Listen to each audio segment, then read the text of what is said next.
You need precision, timing, and teamwork. Racing isn't a solo sport. You need your pit crew and your driver. Neither is cooking. That's why we built YumTwo. YumTwo is your cooking co-driver that lets you cook and find recipes that you'll both like with whatever preferences you have. No matter how hard or how easy it is to find recipes, we'll always have a recipe for you to pick. We're sponsoring the College Cup Series this season, but off the track, we want to sponsor your dinner. Get on the grid before launch and join the waitlist now at YumTwo.com.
For the only time this season, the YumTwo College Cup Series is preparing to turn left and right here tonight.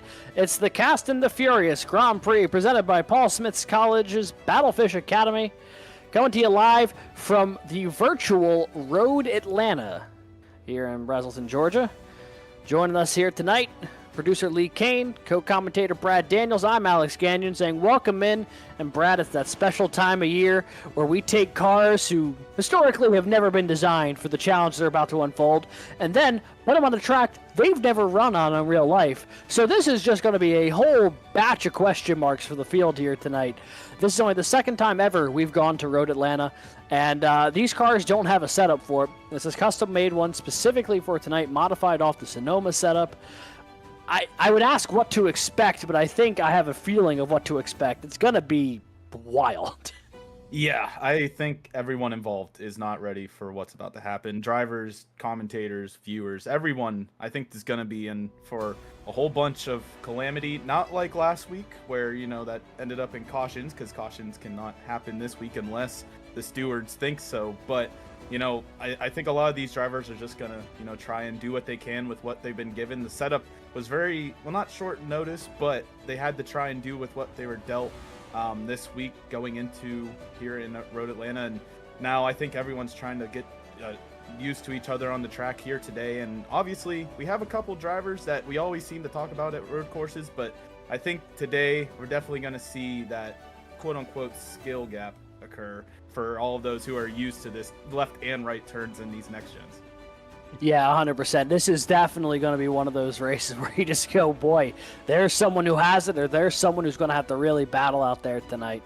But before we dive too deep into Road Atlanta and what makes the challenge that it will be here tonight, let's take a look at the schedule. To this point, we are now at the halfway point of Season 13 already, if you can believe it or not. We've jumped over to the right half of the schedule after last week's grind at Pocono. Now Road Atlanta with Homestead and Martinsville coming up, and with this being the only road course left on the schedule, and Brad, dare I say, outside of maybe Martinsville, the last true sort of wild card shuffle up the field kind of race.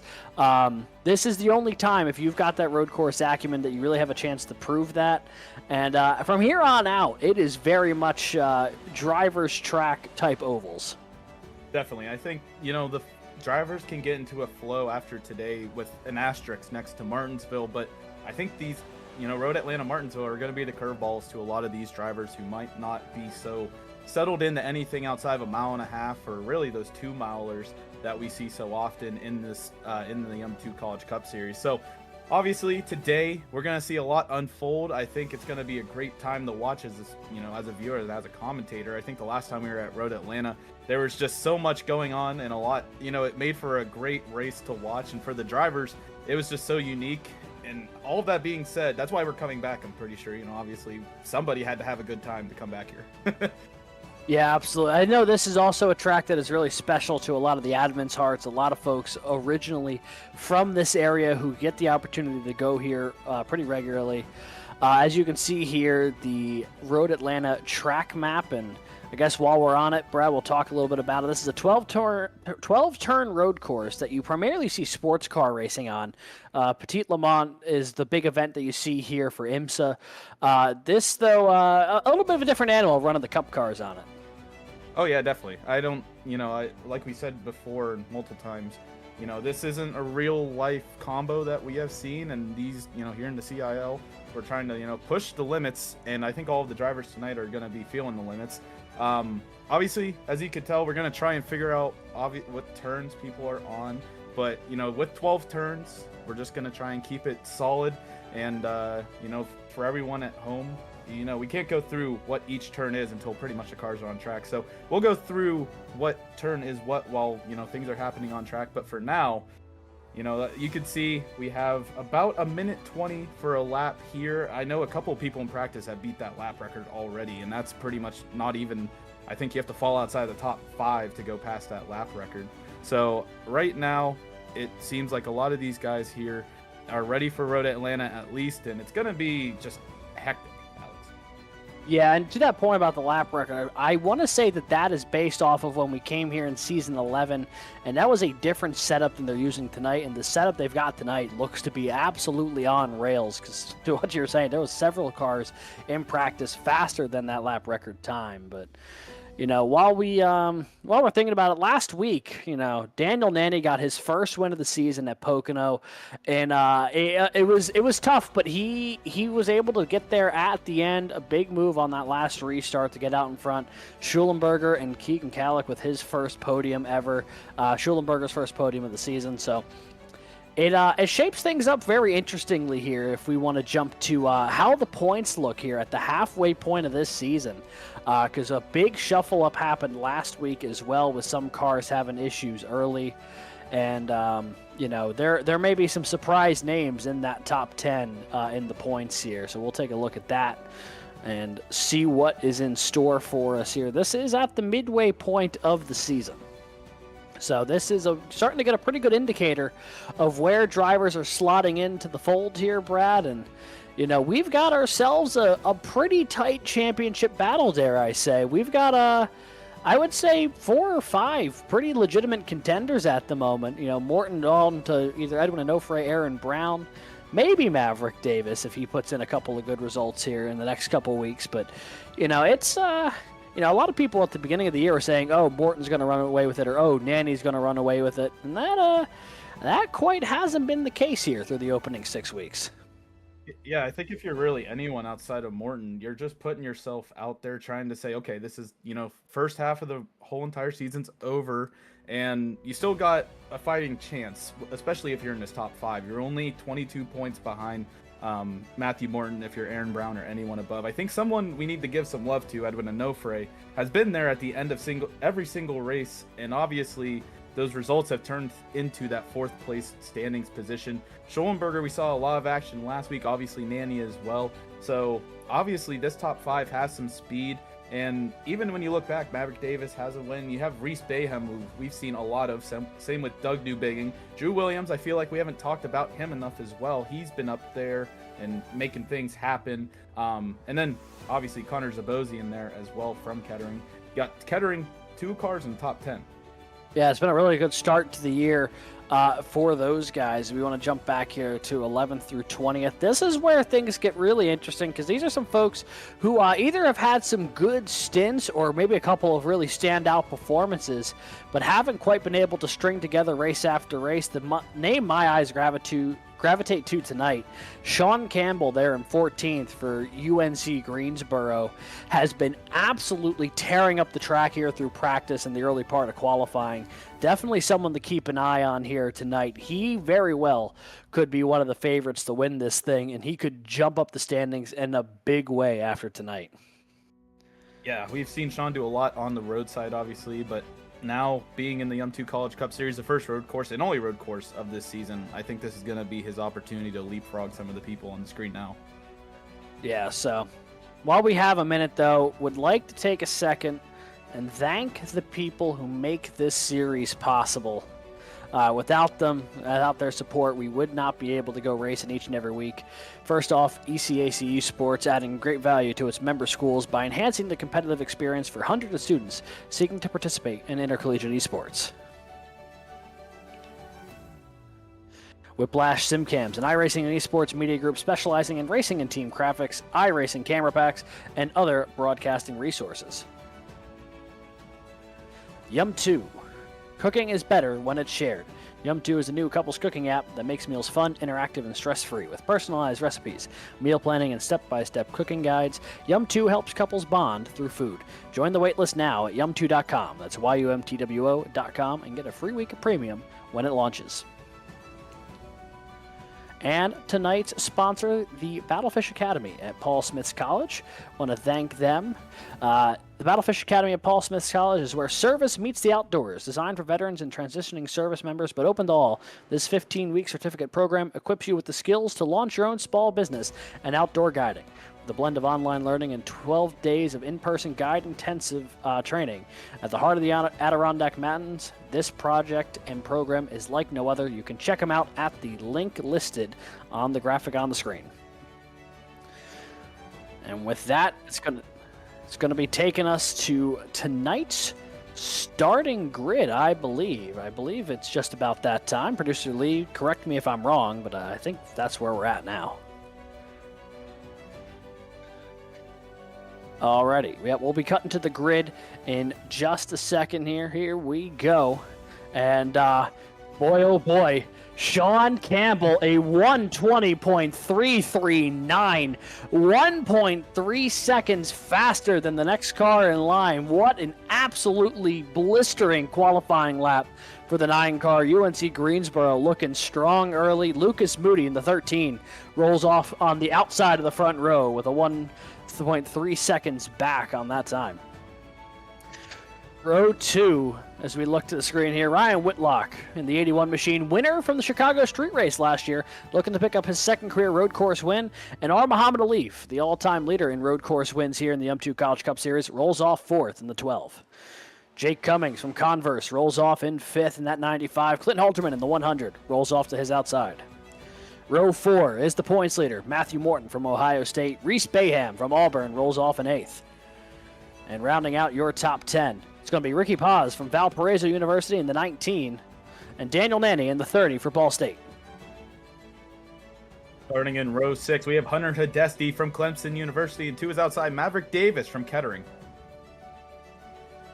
In row 7 and 13th, we have Aaron Brown from Eastern Shore Community College. 2 is outside Kelton Quick from Ball State. In 15th, Cade Corbin from University of Alabama in Huntsville. And 2 is outside Trey Lambrecht from Texas A&M University, San Antonio. Row 9, we have Andrew Burrell from Clemson University. 2 is outside Edwin Onofre from the University of North Texas. And rounding out your top 20 here tonight, Brendan Lyman from the Oklahoma Panhandle State University. 2 is outside Logan McKim from St. Clair College. Looking back to row 11, it's going to be Tyler Skozin from the University of Northwestern Ohio. Josh Kampfer from Kansas State rolls off 22nd.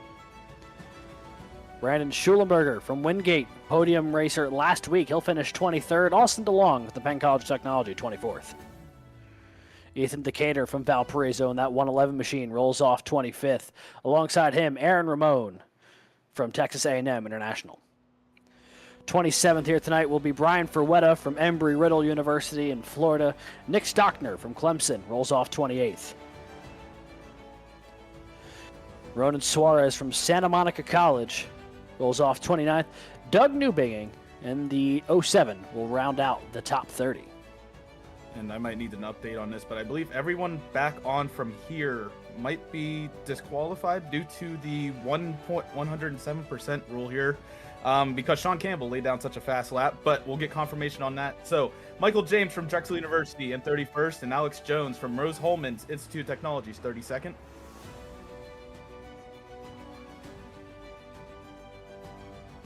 And Yeah, I believe. Yeah, I think you're right. I believe everyone actually. Now that I look at it, it's everyone back from actually the. I believe it's from Doug Newbingham on back. The 07 actually did not qualify here tonight. So officially it will be 29 cars in the field here tonight. Reason being, folks, is that this is the only time of the year that this really applies. Is in addition to only having 43 maximum starting grid spots, we also need drivers to run a lap within 107% of the fastest time run either in practice or qualifying. A couple of those cars you saw at the back end there were not able to do so. So we will have a bit of a condensed field here tonight because you need to be within 107% of the fastest time. Yeah, Sean Campbell's 120.339 definitely cut the runway short for a couple of drivers trying to make the field here tonight. But that is your starting grid here tonight from Road Atlanta. It'll be the smallest field we've had this season, but not necessarily because of turnout, mostly just due to the fact that, you know, sometimes that's what happens when you have a guy who's just dialed in like that. And that's going to make watching this race really interesting because we've seen some of these guys have really good long-run pace, Brad. We know Ryan Whitlock has good long-run pace. Muhammad Alif, don't even get me started. The guy's a phenomenal road course racer. And Sean Campbell, phenomenal road course racer. We haven't seen him on a road course in a cup car in a long time in this series. But whenever he used to run the roads here in the CIL pretty regularly, dude was lights out. So I think there are 3, maybe 4 really, really fast cars who could be a contender here tonight. I mean, catching Sean Campbell's going to be a Herculean task if he keeps running the way his qualifying lap went. But like Lucas Moody, Whitlock, Leaf, like these guys are really, really talented road course racers. So if Campbell makes any kind of mistake or gets caught up in any sort of lap traffic, I mean, this could really be a fascinating race tonight. Yeah, and we have also to note, you know, we talked about probably a couple of cars that, you know, made the show that typically haven't ran in any other race this season. I think Hunter Hidesti, also Muhammad Alif, I believe, is his first start of the season as well. Yeah. And, you know, a couple of other guys further on back had, you know, their first start of the season tonight, as road courses pull in a different crowd compared to, you know, maybe the the restrictor plate races that we are at, such as Daytona, Talladega, Atlanta. So, you know, the mirror effect of that is happening right now, where you see Sean Campbell just putting on a clinic in qualifying at least, and then everyone else that, you know, loves these road courses come out to join everyone else here on the YumTwo College Cup Series, just for this race probably, but they might make a return because we got Martinsville coming up, which, like we said, that's a curveball. Anyone can really do anything they want there. And a bunch of mile-and-a-halfers after that. This will be a fascinating test as they snake their way through this road course, going down the back half of the course now. And we'll get you all familiar with what corner is what as tonight goes on. This is that right there. That is a corner where you'll see a lot of action. That is the entrance, I believe, the 7. Little double right-hander to work your way back toward the front stretch going this way. That's an opportunity for a lot of passing opportunities at this racetrack. And you definitely want to get a good, if you want to set up a pass, you can do it. I think this is going to be the most popular spot to do it down this backstretch. Mm-hmm. Going into this super, well, eventually we'll make it there, but the super heavy brake zone. Yeah, you get there a little bit faster when you're at speed and not behind the pace car. But this is a pretty lengthy backstretch, despite the size of the course. But yeah, here we go. So you'll make your way through here, and then this is where you'll really.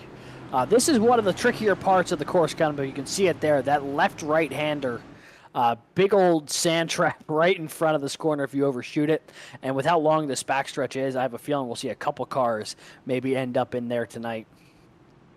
You'll work your way here. This is 9 and 10.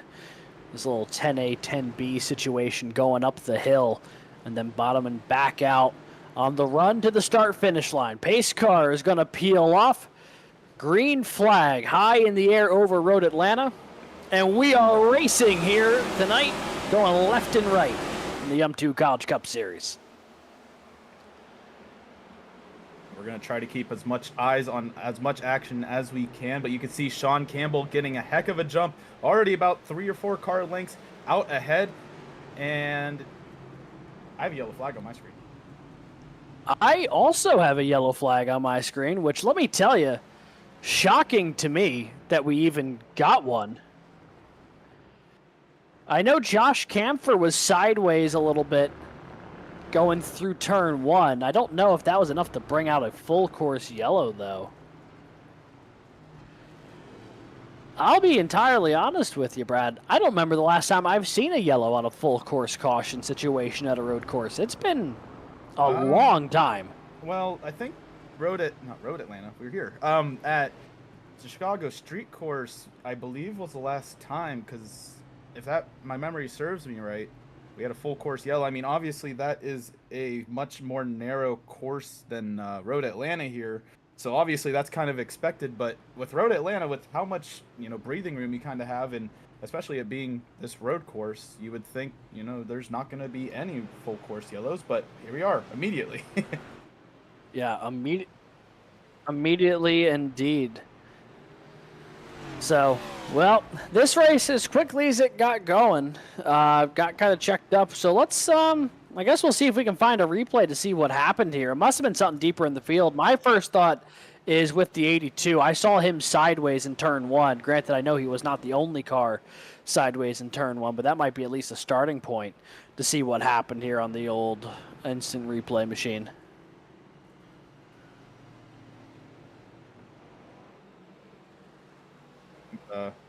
This is the only way that probably people are going to stay around Sean Campbell tonight, I feel like. If we have all these cautions. Looking back here at the replay, Josh Camphor. Like I said, I don't know if it's him. I just know I saw him sideways. So this is him hitting the start-finish line. The green flag is out. Just gets into the dirt a little bit. Comes across the racetrack into the 45. A couple cars get checked out, but I've seen them keep it green for far worse on a road course here, Brad. And I wonder if that's just looks like the CIL stewards are going to be keeping a tighter eye on this, I think, than than iRacing typically does these road course races, which is going to be both a good thing and a bad thing, I think. Good thing that, one slight mistake isn't going to end your night because you'll actually have a caution to kind of get grouped back up. It's going to be a lot different, though, because typically people just start cruising. They get into a rhythm. They start having their timing and strategy of what they want to do on pit lane. And if they do know that the caution's going to come out, it's going to be interesting to see how they sort that out. Yeah, and obviously with that, you can see some penalties do apply for these full course yellows. So, nonetheless, we'll get them all stacked up here yet again. But, Alex, being here at Road Atlanta yet again, I know that the drivers were talking a lot about how these tires really fall off a cliff, like, almost immediately after a couple laps here at Road Atlanta. A lot of the drivers with this setup were talking about, especially Sean Campbell, I think he was letting it known that obviously there is a pretty big gap between lap 1 and 2 comparative to laps 5 and 6 on these tires. You get a bunch of, I would say probably 2 or 3 seconds maybe loss on your tires after just a couple of laps. And I think obviously we only went a corner, so it's not going to really scuff up the tires too much, but you got to think for the drivers, yeah, you're really going to want as fresh of tires as you can, especially considering those everything going on there.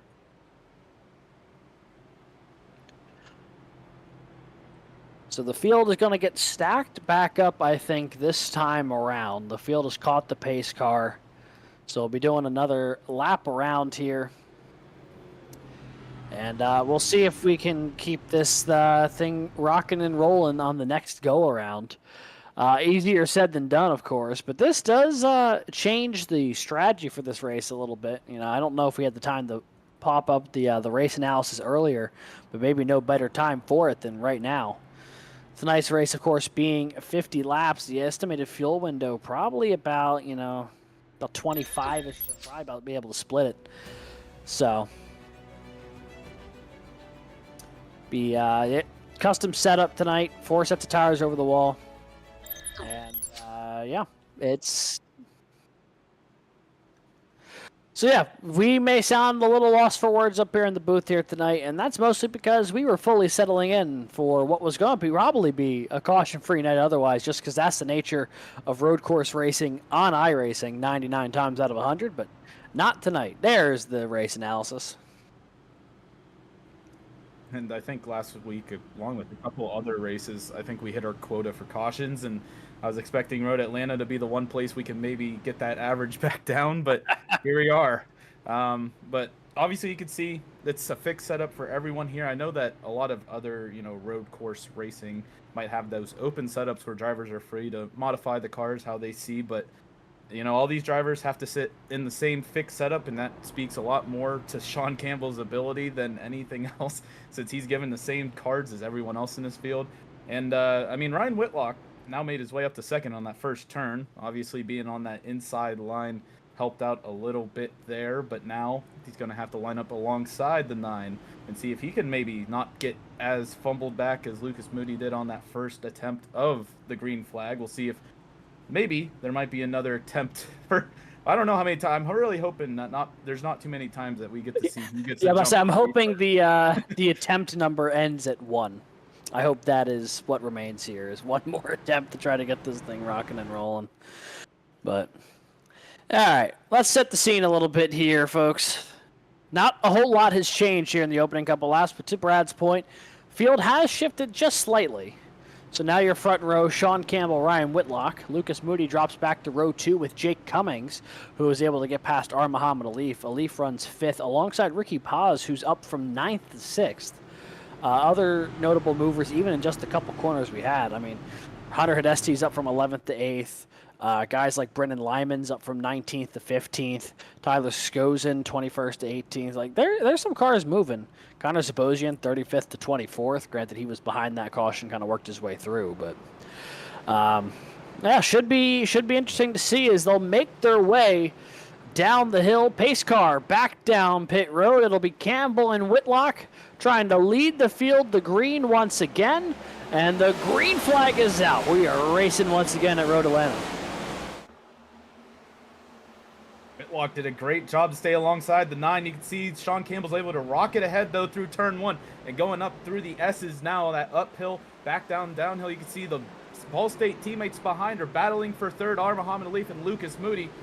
And Muhammad Alif is able to take the third place away from his teammate. Yeah, Campbell just got shot out of a cannon here in the opening couple corners as they single file out and snake their way through the S's. Here they go back toward that double right-hander, turn 7 and 8 at the back end of this course. See some side-by-side, Clint Halterman, Ricky Paz for 6th just behind him. And now it looks like everyone's starting to settle in. There's a little side-by-side battle. Paz muscles his way back into the 6th spot for now. Looks like Halterman holding on to 7. Oh, Whitlock's around after turn 8. He's trying to get that thing rolling again. He's going to keep it going, but he's going to lose a ton of track position as he tries to get back up the speed here. He is plummeted to outside the top 20 now. Also someone to know, obviously, I think Matthew Morton got an EOL at the beginning of the race. You can see he's even further back than Ryan Whitlock, but now Whitlock's going to have to try and keep those tires under. You got a little bit of scuff from all that spinning. He didn't turn 8, and now as you can see, going through turn 10, Tyler Skozen to the outside of the 81. Whitlock's able to pull out of that battle and now able to take that position back as we have yet another caution. Matthew Morton, the front end of that car completely gone. He got tangled up with Logan McKim in the 10 from St. Clair. So the 10 and the 5 finding each other up in turn 11. And that car, Matthew Morton's car, looked absolutely devastated. Take another look at this. This was going through 9 and 10. Morton was battling there with Austin DeLong just in front of him. McKim loses it as that car shunts back hard into the concrete there for the 5 machine. And the points leader, who had to start this race at the tail end of the field, now with some significant damage. And the yellow flag's back out once again. Oh, that might be some engine damage, too. That looks real bad for the 5. I was going to say, that was darker than just some white smoke there, and it's definitely gonna put an end to Matthew Morton's race here tonight if he had any aspirations of keeping in the top 10. Obviously, with it being a road course and for them throwing the yellow for that caution there, he's able to gain some time on at least getting those repairs done. But for now, you could see the 5's not going to be out of pit lane anytime soon. Yeah, it certainly doesn't seem like it. So, tight ship here up in the stewarding booth means we're going to be back under the yellow for the second flag here tonight. We're going to step aside for a brief commercial break. When we come back, continued coverage of tonight's event from Road Atlanta. We'll be back in just a moment. When you're behind the wheel, you need precision, timing, and teamwork. Racing isn't a solo sport. You need your pit crew and your driver. Neither is cooking. That's why we built YumTwo. YumTwo is your cooking co-driver that lets you cook and find recipes that you'll both like with whatever preferences you have. No matter how hard or how easy it is to find recipes, we'll always have a recipe for you to pick. We're sponsoring the College Cup Series this season, but off the track, we want to sponsor your dinner. Get on the grid before launch and join the waitlist now at YumTwo.com.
All right, folks, we are back here at the YumTwo College Cup Series at Road Atlanta tonight. The Fast and Furious Grand Prix presented by the Battlefish Academy, Paul Smith's College. 7 laps in under the yellow flag for our second caution of the night. Big incident going through turn 11, collecting Logan McKim, Matthew Morton, and a couple others. For McKim and for Morton, pretty significant damage, and for the points leader, could really set him in a hole here. So as we run, now it'll be Campbell and Alif in your front 2 spots after Whitlock spun in turn 8. So the 9 and the 12 find themselves up front. Moody and Cummings, Paz and Halterman, Aaron Brown, Reese Bayham, Maverick Davis, Kelton Quick, your top 10 as they run. Got 3 different Ball State cars in the top 10 at the moment. Looking pretty stout as they run, as they go. But right now, I mean, it's tough to really get a gauge of who's got pace at the moment, Brad, because we've spent so much time pacing. But, you know, through the couple, lap or so that we've run, it does look to be that these cars look to be really fast and really loose. They look to be sliding around a good bit. Yeah, I mean, we talked about how some of the drivers are trying to figure out this setup before the race, and now getting settled in a tiny bit. Obviously, with the minimal green flag racing, it's going to be a little hard to gauge what people are really feeling after a couple of green flag runs here during the race. But right now, I mean, they got at least the rubber, the initial rubber off their tires, and just for Sean Campbell, now, you know, we're thinking, okay, I was going to run away with this thing, but with cautions involved, it seems like the 9 is going to have to keep getting that good jump off the start and stay in front when it comes to these opening laps. And now, well, that task just got a lot easier there, Brad. We're hearing from race control in order to try to get this race to keep moving in some forward capacity. They're switching it to single file restarts for the rest of the event here tonight, which might actually, to your point, that will certainly benefit the race leader, but also might just get some of these cars through the opening couple corners without getting all wadded up, because that seems to have been an issue here with how tight turn 1 is.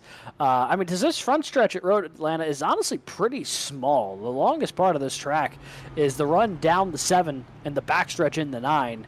The front stretch itself is not particularly large.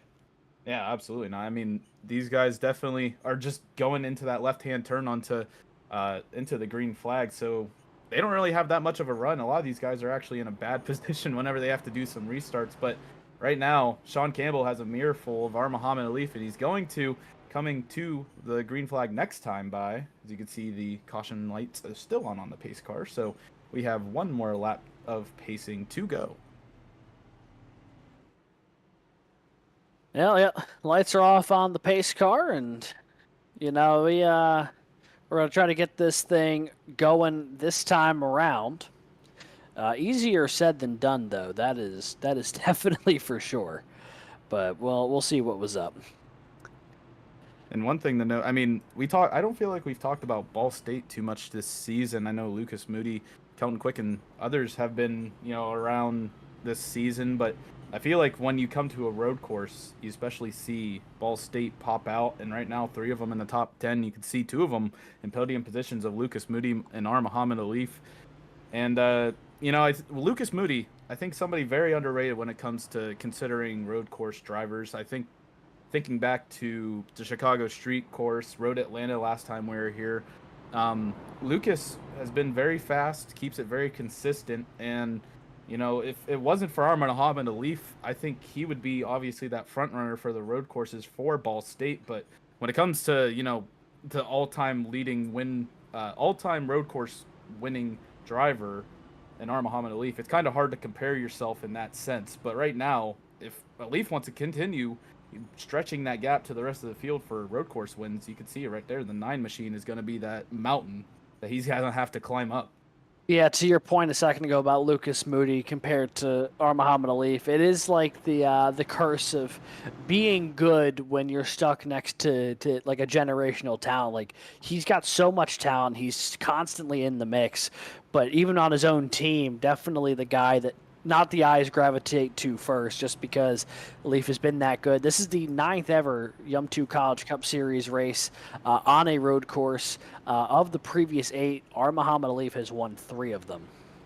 So he's trying to go for number 4 tonight.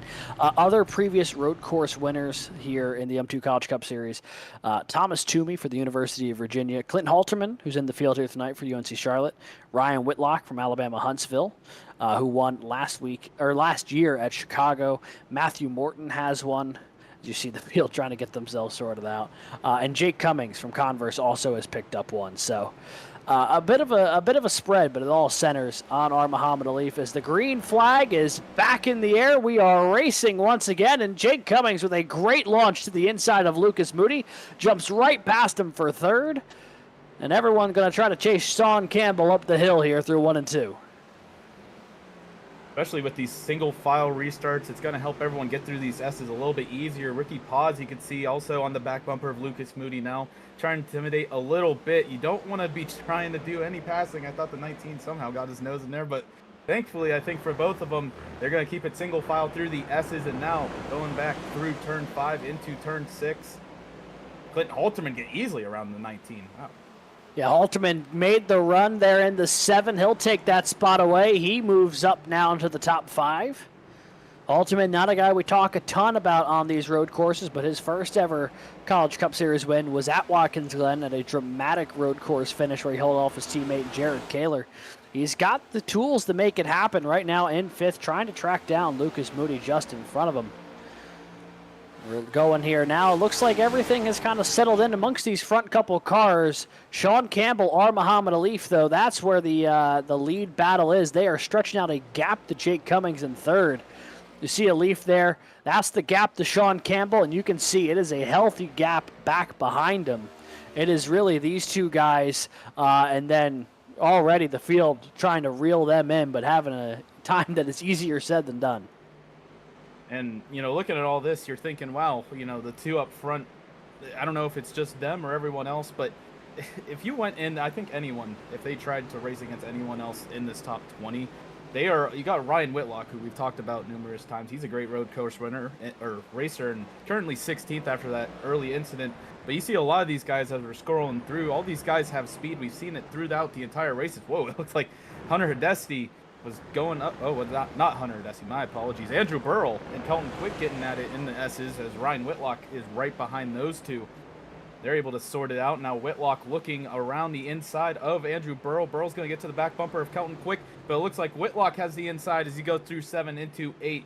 And now Whitlock nose to nose with the 121, but the 121 is going to have that little bit of run going down the back stretch. It's going to keep him in front of Ryan Whitlock. Whitlock's going to have to file back in line and see if he can set himself up for turn 10.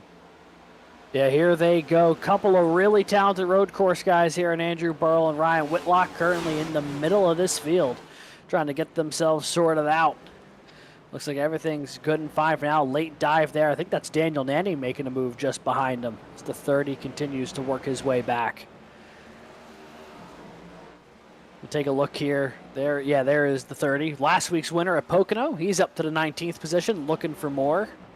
As we've got ourselves a couple of good battles throughout the field here. One that my eyes immediately jumps to is Hunter Hidesti and Edwin Onofre, the battle for 10th. Hidesti is all over the back bumper of the North Texas machine.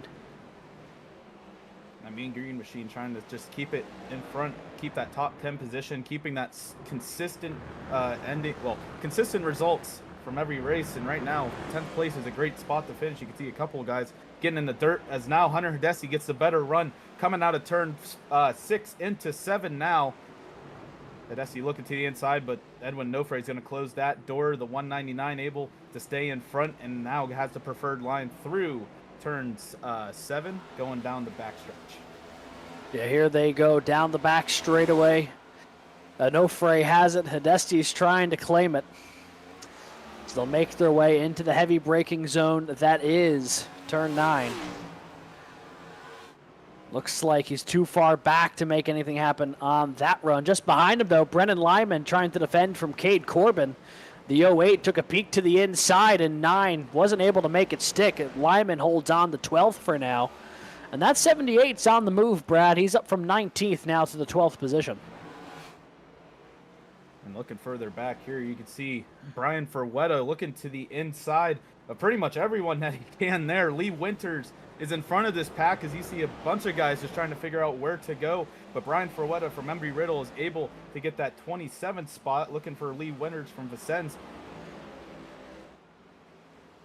Gonna file back in line now to the front straight, and you can see also Ricky Paz is falling. Oh wait, that's not Ricky Paz. That's another pink car that looks very much like him though.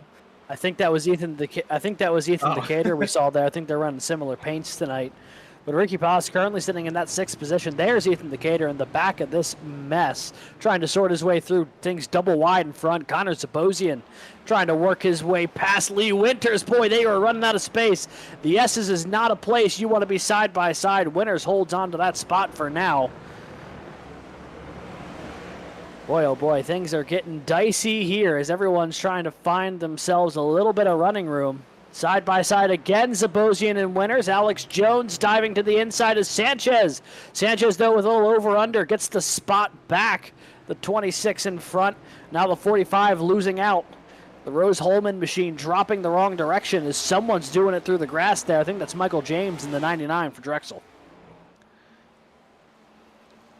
We're jumping back up here with the 08. Cade Corbin, University of Alabama, Huntsville, trying to hold off the panhandle machine of Brendan Lyman. Going through turns 1, Kelton Quick also chomping at the bit on the back bumper of Brendan Lyman, with Ryan Whitlock now joining the picture as well. You got a little 4-car group here as, whoa, Kelton Quick locks it up going through turns 2 and 3, and that's going to give Whitlock all the pressure of the back bumper of the Ball State machine. We're going to see if Whitlock is able to maybe intimidate the two to make a mistake. And, you know, when you come to these road courses, you got to be a lot more methodical with your passes, and maybe the pressure is going to help a lot more when somebody misses their braking zone. And as we saw, Kelton Quick missed it a little bit, smoked the tires, and gives Whitlock this opportunity here as he looks to the outside. Going in the 6th, you can see those barriers are hot on inside of that car. But right now, the 81 machine keeping it to the outside of the 2, going to have the run going down the backstretch. Where's Burrow going to go in all this? He's going to help the 81 and try to maybe push him a little bit and maybe get an opportunity for himself for the top 15. Yeah, here they go down the back straightaway, side by side. Andrew Burrow, Kelton Quick. Whitlock is cleared. The 121 going to try to do the same. Late braking here in the 9. He'll take that spot away. He's up to 15th. Andrew Burrow a brave move here into that left and right-hander. Able to make it work. He'll take that spot for now as we make our way. This is now lap 15. Race leader Sean Campbell out in front by 3.5 seconds already over Muhammad Alif. But to that point, Muhammad Alif 5 seconds clear of Jake Cummings in third. So it is really separation here from the majority of the field with these top two. Third, fourth, and fifth, though, getting stacked up a little bit. Lucas Moody under a lot of pressure right now from Clint Halterman for that fourth position. Looking further back, Aaron Brown, someone we saw in the top 5 of points, trying to just do anything he can to get a good points day. But Ricky Paz currently sitting in that 6th place position, parking that 19 in front of everyone else right now. He's got 2.5 seconds almost to the cars in front, but doing a great job of keeping himself in the top 10. Looking further back to Ryan Whitlock, we saw him obviously have that little bit of a mistake coming out of that turn right there earlier in the race. And now Ben Fiore to the back bumper of Daniel Nanny. Nanny having to go back through the pack. And right now, he's only about halfway through this field. Not even halfway, I think, until he got a couple more cars to pass until he's halfway through this field. But the Maris machine right now trying to do anything he can to maybe get back past the Ball State machine of Daniel Nanny. You can see Nanny able to have a great line. Those two very much the same exact pace through those set of corners, going back to the start-finish line. And Kelton Quick is just in front of these two. So obviously Ball State having, 4 cars now in the top 17 positions. And, like I said earlier, these guys definitely know what to do at road courses, but so does everyone else. As you can see, a great bundle of cars and colleges all throughout this top 16. Yeah, and jumping up just in front of them, Brennan Lyman and Andrew Burrell were having a really good duel for about that 14th position or so, as Clint Halterman will slide up to 4th. We just saw a second ago. Lyman under pressure from Burrell down the back straightaway. Here goes the 121 with a great run out of 6. Pulls alongside as they make their way into the double right. Looks to be still side by side through there. Who's going to get the better run? Looks like Lyman got a... Oh, no, he's in the grass. Burrow going to take that spot away. Lyman's in the grass, and that's going to let Daniel Nanny and Ben Fiore into the picture as well. There goes the 30. And now Fiore looking to do the same before they get the turn 9. Tough break there for the 78. He'd been on the warpath to the front. This is a slight mistake there at the worst part of the racetrack to make one. Cost him a lot of time as Fiore sent it in there big time. Him and Lyman going through the grass. Big lockup for both of them. They tried to outbrake each other, and they both missed the corner. And Fiore's able to get out a lot more unscathed than Brendan Lyman. Lyman is going to have to settle back now to the 18th position and try to collect himself. Obviously, the tires have some grass on them, and that's going to get a little bit squirrely. Looking back up here to this battle for 6th. Ricky Paz, Aaron Brown battling out. You can see going into turn 6. The Eastern Shore Community College machine looking to the back of the Valparaiso machine. The 19. Yeah, and I was just going to say, I think it's both a Valparaiso but also an East Carolina machine. I know historically he switched the other year to ECU, but I think our title might still have Valpo, so he might be either doing one or both. Not entirely sure. Question I'll have to ask him at the end of this one, because he is running an ECU paint scheme, but has the Valpo title. But either way, he is under a ton of pressure right now as Aaron Brown drives it in really deep, right to the back bumper. Nearly gave Paz a boost there through 9. Instead, he'll have to hold on to 7th for now. Winner from a couple weeks ago, Aaron Brown on the march trying to get to the top 10. Right now trying to work down through 6th. It's been easier said than done, though. Right now, looking back up to the 3rd place position, we still got a battle for Clint Halterman, Jake Cummings, and Halterman really hasn't gotten far away from Cummings, and he's actually reeled him in a little bit these past couple of laps since passing Lucas Moody. And now he's down to almost under 4/10 of a second. Now you can see under 4/10 of a second. As Clint is definitely trying to on the hunt to get back to the podium position. He's had ups and downs this season, and right now the 100 just trying to get some sort of balance when it comes to the second half of the season. And right now, looking at the back bumper of the 95, Jake Cummings, definitely someone you don't want to mess around with here at road courses. He is fast and he is furious, somewhat like this race's name, but he is definitely gonna, be a hard one to pass. He's great at defending, and especially when it comes to these road courses, that's the main key point. Yeah, once you have the track position, it's a lot more advantageous to try to defend it than trying to go out there and get it, because there's only so many places here you can reasonably set up a pass. As you see, Aaron Brown continues to knock on the door of the 19, trying to find a way past him.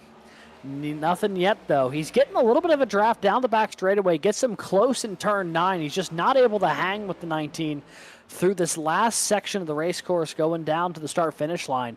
And then he spends most of the next lap making up that distance. But that ebb and flow is what's really costing him right now the opportunity to try to get in there.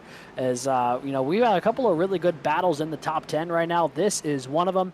That battle for third we saw earlier is one of them. And, one more that is getting pretty good now is also that battle for ninth, as Reese Bayham has a mirror full of Edwin Onofre going through the S's. And the University of North Texas machine just trying to do anything he can to get some points right now. And Reese Bayham is on the chopping block as, these two are currently sitting back as a second alumni running in this field tonight. Battling out, trying to see which one's the better alumni at the moment. But Reese Bayham holds that title as they're coming through 7, going down through the backstretch through 8 and 9. And, Alex, it's honestly kind of weird to, count these as turns for this little bit of a backstretch. For 8 and 9, but that is what it's technically called. And, even though turn 10 is pretty much where you want to lock down and try to get some, positions, it's going to be hard for a lot of these drivers as to tire wears, and especially for those who are unfamiliar to the road course in this field that, trying to just keep yourself in line, try not to, back up your braking zones, and also try not to just send your car into the wall. Because obviously I think tonight, as you see Ethan Decatur battling right now, it looks like Lee Winters is gonna hold on to that spot right now. These two battling it out almost in the same spot there. As you see, I think that was I couldn't tell who locked it up right in front.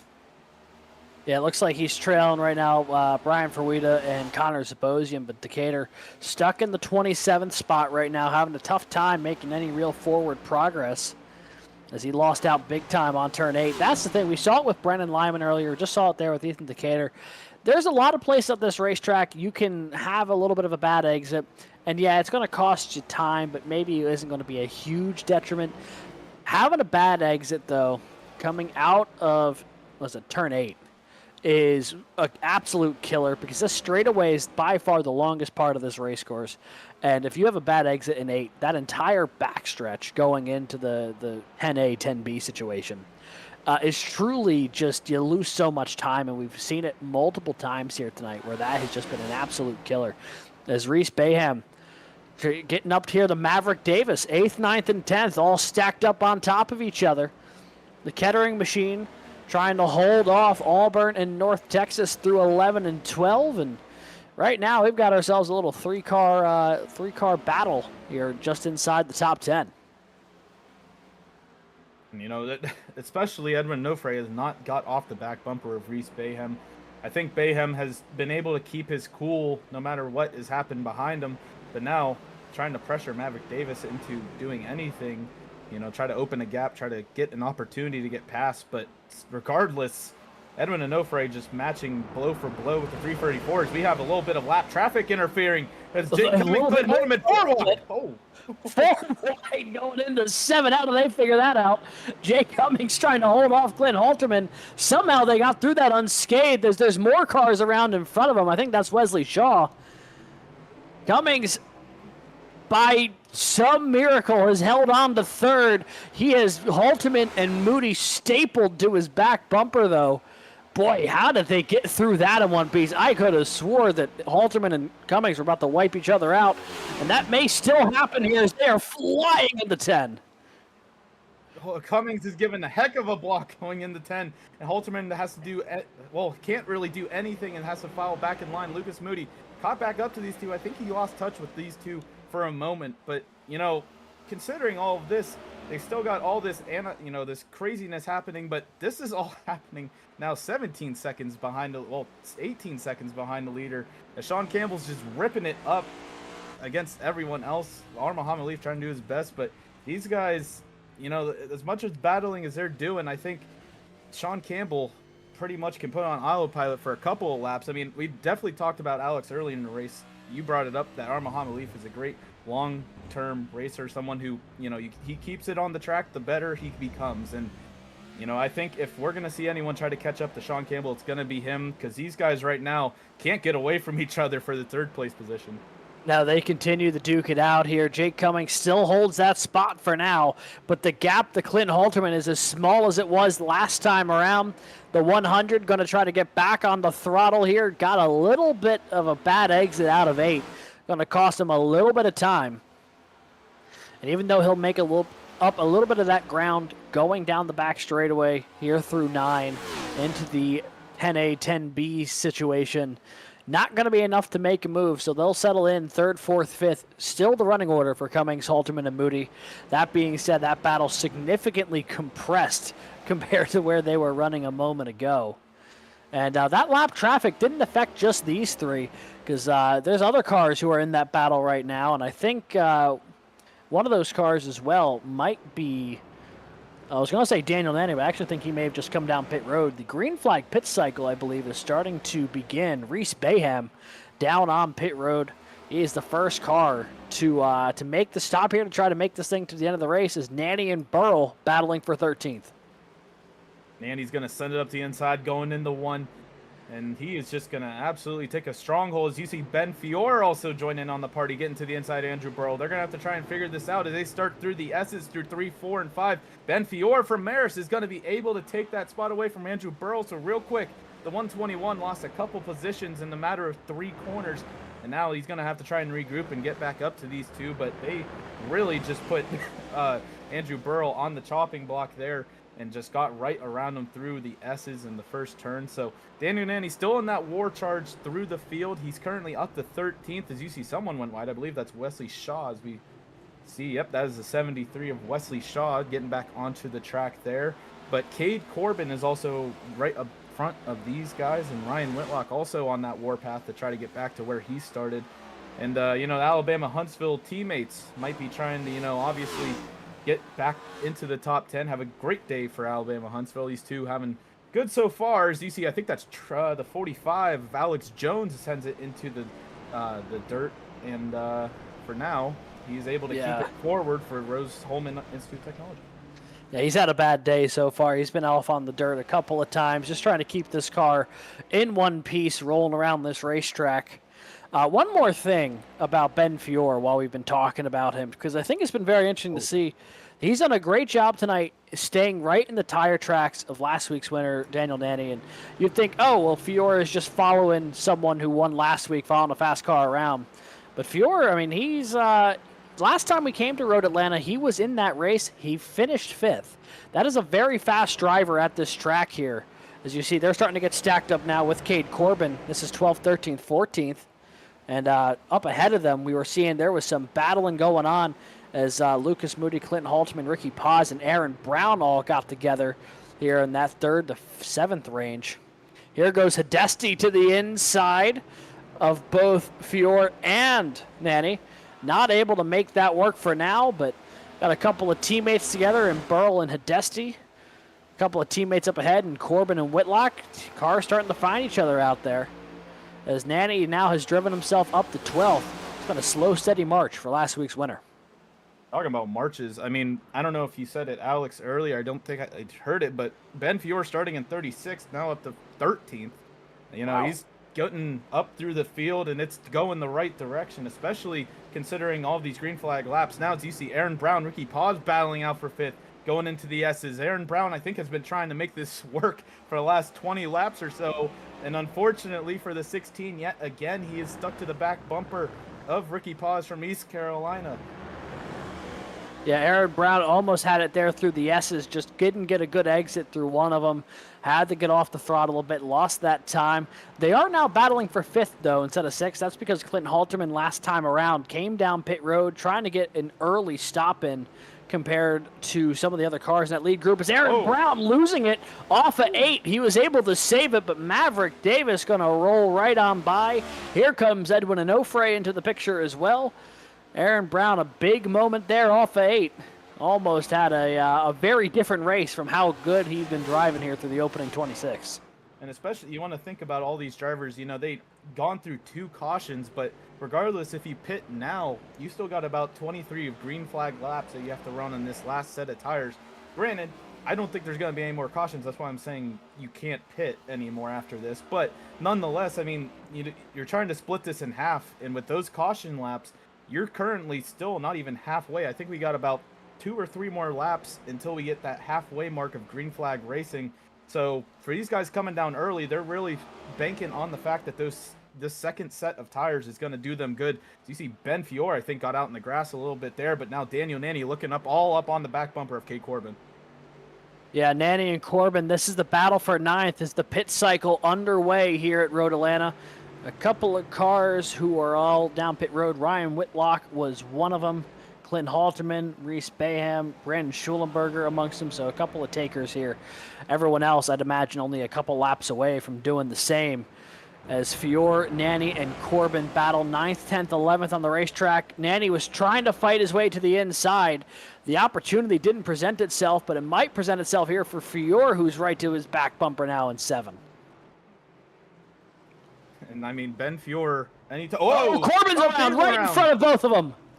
Nanny gets contact, and Fiore's able to get by both of them. Hunter Hidesti's going to get by, but unfortunately for the 08, he's going to have to spin back around, and I think that's going to be an instant pit lane call for the 08, as he's going to have scuffed tires and try to maybe regain some of the spots he lost there. He dropped back to 14th now.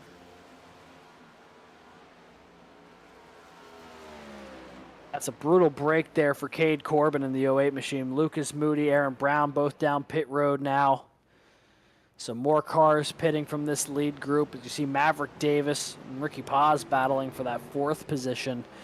2 of those cars who still need to come down pit road. Just about everybody in about the top 15 at the moment still needs to make their stop, but they're all chasing Sean Campbell at the moment, who just passed the midway point, has opened up a 10-second gap to R. Muhammad Alif, and R. Muhammad Alif is 14 seconds clear of Jake Cummings. I mean, these 2 cars by far are running away from the field, but Campbell also just that much of a step ahead right now of the 12. I mean, you can't say enough about how dialed in the 9 has been. As I think he's maybe now, he was not coming down pit road that time by, just a little bit of a fluctuation in the time here. But for the UNCG machine, it's got to be time pretty soon here to start thinking about coming down pit road. The most important thing for him, Brad, is just knowing where do you think you're going to cycle out as far as the field is concerned. And I know when you think about it on the oval side, that the undercut is a strategy that a lot of people try to play on green flag runs, but I think when it comes to road course racing, you're going to see that work even more in more ways than any oval. And right now, everyone that's pitting, I think Clint Halterman's probably the highest running person that has taken that early pit stop. They're definitely going to be gaining on the rest of their competitors with a couple seconds, if not more, a lap, because they got that second set of tires so new. So you see Maverick Davis, I think, now into the pit road as well, leaving now 12 cars. Actually, 11 cars that's going to be on this first stint of tires, including Sean Campbell, R. Muhammad Alif, and Jake Cummings. I mean, if you're Alif, you got still 10 seconds to make up on the UNCG machine, and I don't know if an undercut's going to do anything. You're definitely going to have to undercut by probably 10 or so laps to try and stay ahead of Sean Campbell, because then he's going to have to put on a defensive clinic if he even tries it. Yeah, so of course, for anyone who maybe joined this late, this is race 7 of the YumTwo College Cup Series season here at Road Atlanta. Of course, want to give a big shout out to YumTwo. This race brought to you by YumTwo, the cooking app that brings couples closer. YumTwo, together tastes better. Although right now, the top 3 cars could not say they're any further apart as they're running. As Ricky Paz brings it down pit road. A little bit of a lockup there for the 19. Looks like he got it slowed down in time. No speeding penalty there for the 19, but certainly a close call as he was trying to anchor that thing down. And more cars from this lead group continuing the pit. You see Whitlock there about to go a lap down to the 9. Whitlock, though, has already come down pit road. So the 81 in good shape there, because the 9 will still need to come down pit road. But Ryan Whitlock, even with that spin earlier, that was a car that was qualified inside the top 5, and that just shows how fast the 9 has been here tonight as he just continues to churn his way through the field. Yeah, I think obviously we saw it whenever we were introducing the grid. Everyone pretty much was just trying to see if they could even keep up with the 9. Our Muhammad Alif might be the only car in the field to do so far, but still 10 seconds is 10 seconds, and Alif's going to have to figure out something fast, as now Whitlock is going to have to try and do anything he can. Even though we're on a road course, the blue flag rule does not apply per the YumTwo College Cup Series rulebook, so Whitlock able to, do what he can to try and stay on the lead lap, but when it comes to this 9 machine, I don't think anyone has a message for Sean Campbell other than just don't hurt me, please. That's a pretty good request, I would have to imagine. See Campbell now going to take a look to the outside here. Swings on by. I think Whitlock pretty kind there and letting him roll on by because both of them are just running their own race at this point, not necessarily against each other, but both just trying to get the best finish possible, and battling each other was going to slow them both down. He'll jump into that draft, get a little bit of it, and we're on board here with the 9 as we make our way down this backstretch into 10A and 10B. He is one of, I want to say, about 9 cars still yet to pit in this lead group. Sean Campbell all the way back to Hunter Hidesti, who just made his way down pit road, funny enough. So this pit cycle nearly complete, except for those couple cars at the front. Another taker there, diving in. There's a few cars scattered throughout the field, not in this top group, who still needed the pit, but looks like Michael James going to let Campbell on by as well. And that's kind of the theme, I think, for the field, is you have the right to defend your position in this Cup Series, but not necessarily something they need to. And the 12 laps to go here from Road Atlanta. Your top 5 as they're on. We'll do a quick little run through the top 10 here. Sean Campbell sits up front. R. Muhammad Alif second, just in front of Jake Cummings, currently sitting in that 3rd spot. Edwin Onofre currently 4th. Ben Fior sitting in that 5th position with a mirror full of Daniel Nanny right now. Look at this battle going into 10A, 10B. We'll continue the run through the field in a second here. These guys side by side. Fior had followed Nanny a good bit of the way around this racetrack tonight. Now he's up front. Nanny not too happy about it. He's trying to get that spot back. No, nothing comes out of that for the 30 machine. And, Daniel Nanny definitely is fast no matter where you go, but Ben Fior putting on a great showing tonight. Obviously, like we said earlier, started 36, currently up 31 positions. Granted, he has not pitted yet, so that's going to put him back a couple positions, but I mean, nonetheless, that that 555 machine is on a tear as we look back now to Clint Holtzman on those fresh rubbers, going into the 7th position now past Kelton Quick and Lucas Moody, the Ball State teammates, 8th and 9th, and rounding out your top 10, Kettering's Maverick Davis.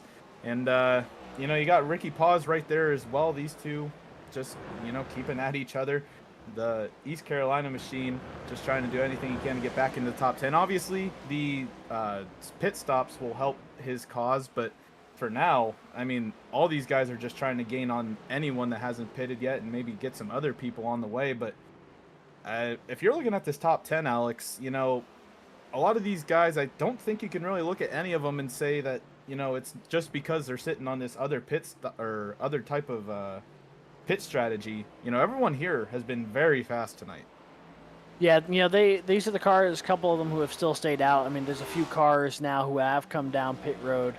Andrew Burrell, Hunter Hidesti amongst them. So it's really just kind of a couple cars in this top group now. Really the top 3 of Campbell, Alif, and Cummings is Daniel Nanny now making his stop here. He had cycled all the way up to 6th. He'll lose a couple of those spots. But it's worth noting, I mean, Sean Campbell now is going through 11 and 12 as Nanny's on pit road. Nanny was up to 6th. That's just how far ahead the 9 has been running here tonight over the field. I'm going to see where he cycles out. I'm really curious. I think he actually has just put the 30 a lap down. Yeah, so granted, part of this is because of the pit cycle, but the other part to note, even with the pit cycle, we've only got about 12 cars left on the lead lap as we run. And that number is only going to increase by a couple whenever the 9 and the 12 decide to come down pit road.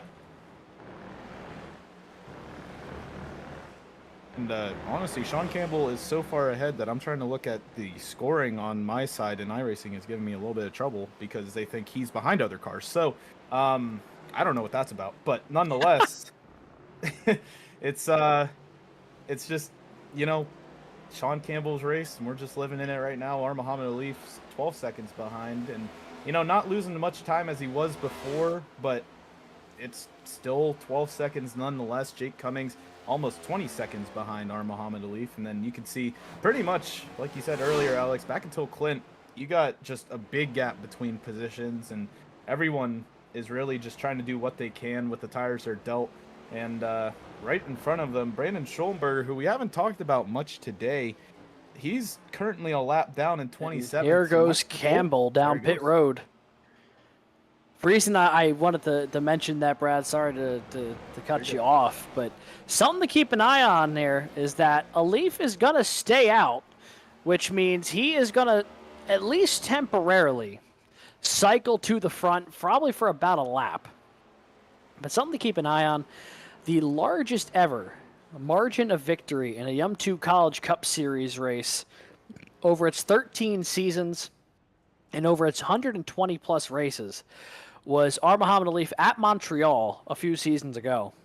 He won that race by 19.829 seconds. Reason that's noteworthy is before the pit cycle, he was up. Sean Campbell was up to about a 12.5-second lead. Now, I'm not saying that Campbell... Oh, Kelton Quick sideways through the S's right in front of Campbell. That was a close call. But he is going to continue the forge on. But the reason I say all of this is definitely something to keep an eye on here. If he was able to maintain that pace that he'd been running through the opening 33 laps, that record very well may be in jeopardy. Also something to note, he pitted and he's still second. Yeah, I mean, that's just how far ahead the two of them were. I mean, he was 27 seconds clear of Jake Cummings before the pit cycle. Something has happened to the 199 of Edwin Onofre. He is getting the black and orange flag for damage. There is smoke billowing out of that car, and he was running fourth at the time. I believe that's also Alex Jones sitting backwards, but let's take a look back. That happened early on in this lap. I mean, he's smoking coming through the S's. The 199, obviously, we said he had a good season going so far. You can see coming through turns 2 and 3. Still coming through the S's here. Might not be. He just blew it up. The engine just gave out from under him, and that's, gotta wonder if it was a misshift here going through the S's. Oh man. Yeah, you see right there, dropped it down in the first gear, and I think that was enough for the engine to blow here on the 199. Boy, that's a brutal break, especially when you consider that Matthew Morton was out of this race very early on. A big opportunity for some of these guys who are in that title battle to maybe capitalize, get a bit of an advantage leaving Road Atlanta here today. And for Edwin Onofre, that day might not be today as he is trying to get that thing repaired, but I have a feeling that might be terminal for the North Texas machine.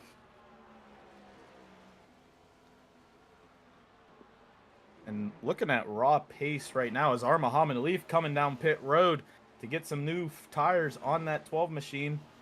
We're going to see how far he cycles out behind the 9. I mean, Jake Cummings is still not pitted, but nonetheless, you can see the 9 is coming through the final set of corners now, coming across the start-finish line as Muhammad Alif is getting tires put on his car.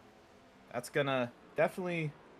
I thought there was going to be some close contact there going into 1, but the 9 able to breeze on through lap traffic and, you know, pushing his way back up through the S's, taking that lead back. I saw Muhammad Alif, it looks like also Jake Cummings now into pit road as well. So Clint Halterman, we'll see where Clint ends up through all this. Yeah, so Jake Cummings ran longest of anybody. He's going to cycle down pit road here. There goes Alif down on the way. Bit of a long stop here for Alif. It was not 12.6 in the box. That wasn't the long part, but 41.3 seconds. 41.3 seconds the total time down pit lane compared to Sean Campbell's 35.3. I believe he just put fuel only in that number 9 machine. So he is now 21.6 seconds clear, which if that were to hold would set a new record for the largest margin of victory in a YumTwo College Cup Series race.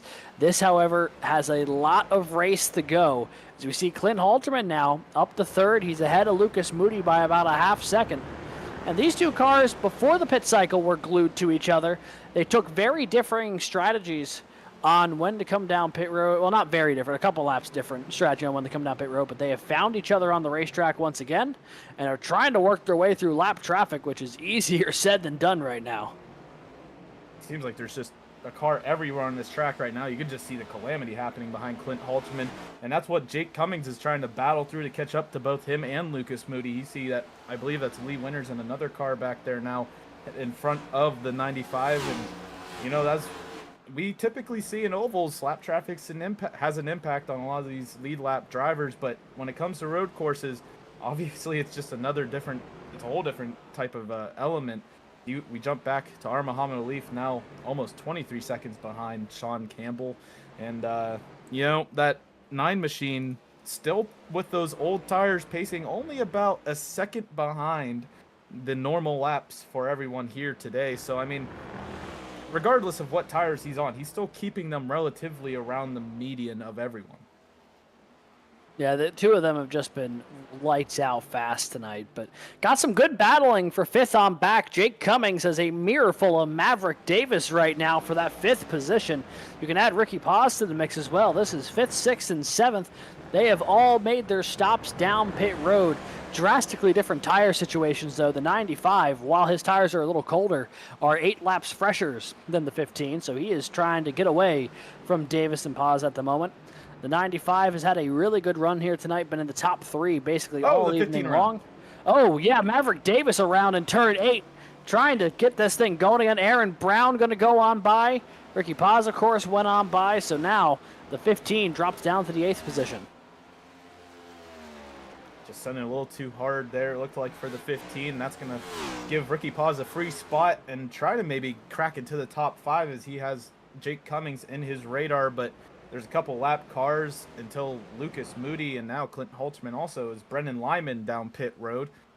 Got a couple of different cars going down pit road for different reasons. And obviously for the Panhandle State University machine, trying to just get some fresh tires, see what he can do. But actually, that's a black flag. Apologies. That is not for tires. That is for serving a black flag. But Alex, you know. Yeah, speeding on pit road for the 78 at Brendan Lyman. He stayed out longer than anybody and unfortunately just cooked it trying to get on the pit road, and going to cost him some extra time here. Take a look here, though. This is that battle, or not necessarily a battle. This is the battle for third. About a second clear, Clint Halterman over Lucas Moody. You can see the gap by about 5 car lengths going into turn 7. Still a lot to fight for here. This is that battle for 12th. Andrew Burl and Ben Fiore duking it out right now for the 12th position. Got a good little battle here. They're both trying to reel in Daniel Nenny again, but with about 4.5 seconds adrift, I think this time it's going to be a little bit too much to reel him in. So right now, a good battle going between the Clemson and the Marist machine. Pushing right now, you can see Ben Fiore all up on the back bumper, still having a great day, trying to crack back into the top 10 after running long on the green flag run. And, you know, Andrew Burrell, someone that we definitely see a lot in the oval racing spectrum, but right now, I mean, he's a road course warrior when it comes to, you know, these next-gen cars. He does a great job at keeping it in pretty much the top 10, I would say, top 15 nonetheless at these road courses. So definitely not someone easily to get around as we jump back up to this battle for 7th. Maverick Davis, Aaron Brown. You can see a cluster of cars right in front of Aaron Brown, all a lap down. So that's going to hurt the 16's momentum as you see going side by. Oh, contact! Oh. Aaron Brown gets tangled up with one of the lap cars. I think that's Trey Lamprecht, and now Josh Camphor, the 16, bouncing off of.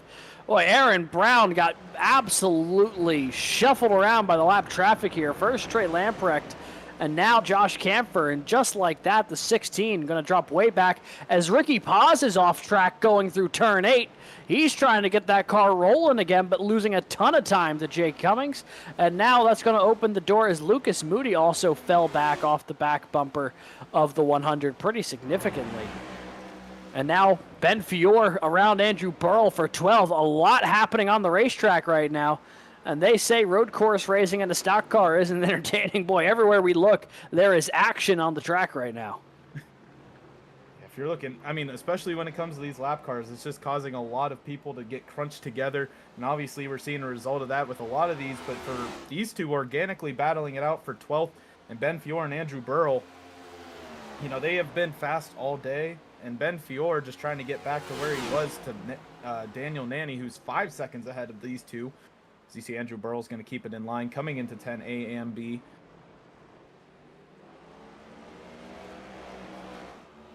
Up the hill they go through 11 into 12. Fiore 12th, Burrell 13th as they run on the racetrack. And that is definitely the closest battle on the track right now as far as they run. Campbell's right there too.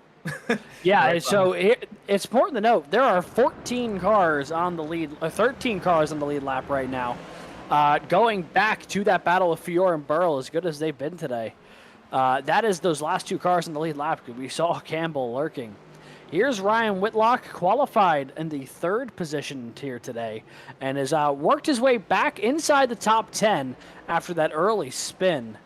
And, you know, certainly not the day I'm sure he's wanted to have, but as muscling out a good result nonetheless.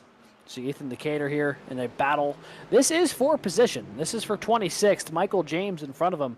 These two cars battling for that 26th spot, although they are both 2 laps down. Still points to be gained, though, even deep in the field. And doing some simple math here, Alex, with 9 to go left in the race. If, you know, the gap from 1st to 3rd currently sitting at around 48 seconds, that's about 2/3 of this racetrack that Sean Campbell is ahead of Clint Halterman. And, you know, obviously we saw he was gaining on Ben Fiore and Andrew Burrell, and I believe has now passed. Yeah, he lapped Burrell. Yeah. So he's put now only 12 cars on the lead lap. That number soon to shrink to 11 if he catches up to the 5:55. You see there is Campbell working his way up the S's. Could be one of those races where we have a single-digit amount of cars finish on the lead lap, and that's just been the rate of speed here. And you see, I mean, that gap, it's 22 seconds to Alif in second, another 25 back to Halterman. So there are just layers to the levels of speed here in the podium. And I have a feeling if this is the podium result, should this hold, we'll have a very different interview with each of the 3 of these guys, because I'm sure they've had very different experiences running this race here today. Whether you're Campbell out front, the Leaf kind of in no man's land in second, or Halterman, who for the majority of this race had really had to claw his way into that spot and now seems to have a little bit of separation. But Campbell goes on by Fiore, which now puts us to just 11 cars on the lead lap, going back to Daniel Nenny, the race winner from last week. And we've got the little track map situation going on the right-hand side of your screen. You can see that number 9 for Sean Campbell just making his way at the bottom of the course to the start-finish line. You would have to double back all the way to the middle of the backstretch to see Alif, and then to the middle of the stretch going into turn 7 to see Halterman. So that's how far even just the top 3 are spread out right now. You can see it's just hard to even see a little bit of track for a majority of these guys, because really the front, 7 or so turns have a car within probably a second of each other right now, and well, a second or 2 from each other. And then you look at the other side of the map, and there's about 5 cars within 20 seconds of each other. So for a lot of these guys, obviously battling for position in the top 10, as we look at Maverick Davis, you know, these guys are all just trying to, do what they can. They're still relatively close to each other. Everyone within relatively 3 seconds of each other once you look up from 4th on back until about the 11th position of Daniel Nanny. So really this top 10, if they have the tires, they can really do something. And if you're Daniel Nanny or anyone further on back, just trying to see what you can do and maybe hope for some people to maybe go off track or pull off a money shift maybe and gain some easy positions. But you can see Sean Campbell there now hunting down the 30 going into turns 10A and 10B. The 9 still on the same set of tires, but nonetheless still putting it down and getting just getting everything he can out of these rubbers. Yeah, he's put together a phenomenal race as we make our way on to 7 laps to go here tonight from Road Atlanta. The field continues to tick away at it, and something to potentially jump to here, something to keep an eye on, is I think the thing I was looking at actually just shifted. I think someone went down pit road, but Ryan Whitlock now within a second of Reese Bayham for the 9th position. That is one of the closest battles here in the top 10 as the 81 starts to reel in the 334 a little bit for that 9th position. You can see that gap only separated right now by Logan McKim as they make their way onto the back straightaway. The 81 going to be able to use the 10 for a little bit of drafting speed. Maybe reel in that 334 just a hair. See that deficit starting to shrink a little bit. So this is that point in the race, Brad, where if you're in the top 10, for the most part, maybe outside the podium finishers, you're just like, all right, is there realistically any other positions I can grab, or is it just about conserving what I've got at this point? And, you know, if you're within a second or two, I think it's still time to go on the attack and try to go after. But, like, if you're Jake Cummings and you're 4.5 seconds behind Halterman but 2 seconds clear of Ricky Paz, I think right now if you're the 95, the goal is just to try to hold on to that 4th spot, keep it clean and steady, and don't make any mistakes to the end of this thing. Yeah, I completely agree, Alex. I mean, if you're really anyone and, you know, up in the top 5, I think just trying to defend if anything happens is probably the only option, because I don't think... Oh, it looks like Maverick Davis is around. Oh, yeah, the 15 losing it through the S's. He's trying to get that car collected, and that's exactly what we were just talking about. The one thing you don't want to do is a little self-inflicted injury. The 15 just cost himself a couple of positions. Just got into the grass a little bit, spun it, and that cost him 2 positions as Aaron Brown went on by, and then Ryan Whitlock slid on by as well. So Davis only lost 2 for that spin. He'll drop down the 10th. However, that puts him in significant danger now of potentially going a lap down, as Daniel Nanny is lapped down, so is Ben Fiore. So now only 10 cars remain on that lead lap. You see here, this is Aaron Ramon in a good battle for 19th with Connor Zabosian, the 143 from Texas A&M International, trying to get up there to the back of the Kettering machine. I think that was Tyler Skozin taking a little bit of a trip through the grass. It's going to be a spot for Aaron Ramon. But back to it, I mean, you know, these guys further on back here, obviously points matter once you get further on back. And if you're someone like Brandon Schoenberger, we kind of, you know, we briefly talked about him earlier, but not having the greatest of days for comparative to the first half of this season. I mean, nonetheless, gaining some points on Matthew Morton, but I mean, currently sitting in 23rd. He's, you know, keeping it on the track at this point, just trying to get this thing to the end. And you know, if you're the 7, obviously you're looking forward to next week at Homestead. And you know, some of these other drivers that have had just unfortunate days is Ryan Whitlock. Is he going down pit road actually? Or was that? Yeah, Ryan Whitlock down pit road with 5 laps to go here.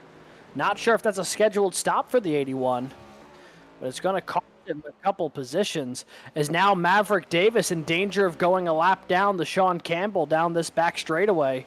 This is the car who's running 9th at the moment. You see there's Davis, there's Campbell. That close now. Maybe Campbell makes a move. Oh, whoa. That's what happened to Whitlock. Or actually, I think that just happened to Ryan Whitlock. Oh no, that was why he went down pit road. Got towed back after spinning out through the S's. So he now drops down. He currently scored the 17th position, as Maverick Davis is just trying not to go a lap down here to Sean Campbell as they make their way into 1. That is going to end up being, what, the top 8 now only on the lead lap. Assuming the 9 gets past him. He hasn't quite yet. Sean Campbell is just knocking down the back bumper of Maverick Davis, trying to find some room through the S's here. Didn't find any. The 15 trying to hold on to this lead lap finish for all it's worth. Currently running in that 9th position. They've also got Logan McKim in front of him, who's a couple laps down here. And now Campbell going to look to the outside going into 7. Davis going to give him the spot. And he'll slide back in. And Campbell just continues to plug away here. Just unreal how quick the 9's been all race long. And, you know, I think that was a business decision from Davis. We talked about before that obviously just trying to get a good point stay out of this. And you can see now the Auburn of Reese Bayhem is next on the chopping block, but definitely got 9 seconds until you get up to Reese here. So I think Reese has a good enough bubble for the final 3 laps here that, you know, he can try and run out the end of this race on the lead lap. And you can see there's a pretty good gap of just cars overall back to him. So, you know, you can see Sean coming out of the final turn now. You know, if he's really trying to just set some records, you know, Sean Campbell's really going to have to turn it on to try to get up to the 8th place position of Reese Bayhem. And Aaron Brown is also kind of in that same zip code as well. Yeah, one thing I think is worth highlighting here, we've got ourselves a battle we've been seeing all night long, continuing once again. Daniel Nanny, Ben Fior, that gap has shrunk down to only a second between the Marist College machine and the Ball State machine. Those 2 cars were glued together in that front stage. And looks to be continuing to be the case now, although right now, this is to determine who's going to finish in the top 10. Right now, Fior's got it. Looks like Nanny's going to try to take it if he can get up there. Gap just hovering at about a second right now with 3 laps to go in this one. And that is one of the closest battles in the top 10. And, you know, Reese Bayhem starting to reel in Aaron Brown a little bit here, too. That gap only about 1.1 seconds as well. So this is the point where you just need to focus on hitting your marks. Can't worry about missing anything, as you see Schulenberger go by Kampfer there for 21st. Those cars in that lead group, it's just a matter about bringing this thing home in one piece after what has been a pretty tough race for a couple of really notable names. Obviously, we're getting down now to the end. I believe, just a quick update, it looks like Josh Kampfer and Brandon Schulenberger might have got into it, as Josh Kampfer is assessed a drive-through penalty here for avoidable collision with the 7. So something happened between those 2 in these past couple of laps battling for 21st. Obviously, they're both on track, so nothing crazy, but I mean, enough to warrant a penalty to the 82. But jumping back up here, Aaron Brown now has fallen into the clutches of Reese Bayhem. Bayhem trying to do this Hail Mary tactic and get back to maybe 7th place right now. Aaron Brown from Eastern Shore Community College had a great race so far, but right now, you know, trying to hold on to 7th from the Auburn machine. Yeah, Reese Bayhem was the car who pit first in this pit cycle. He's got 26 laps on those tires as he tries to track down Aaron Brown. Up front, though, going through 11 and 12 for the second to last time this evening, Sean Campbell going to cross that line, puts the white flag in the air, the white flag presented by the Napa Longland Corporation for your car, truck, SUV, or other automotive needs. Head to Napa and get the Napa know-how.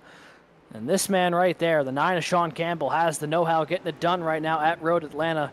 Been an absolutely crushing performance from start to finish as he works his way through the S's for the final time tonight, Brad.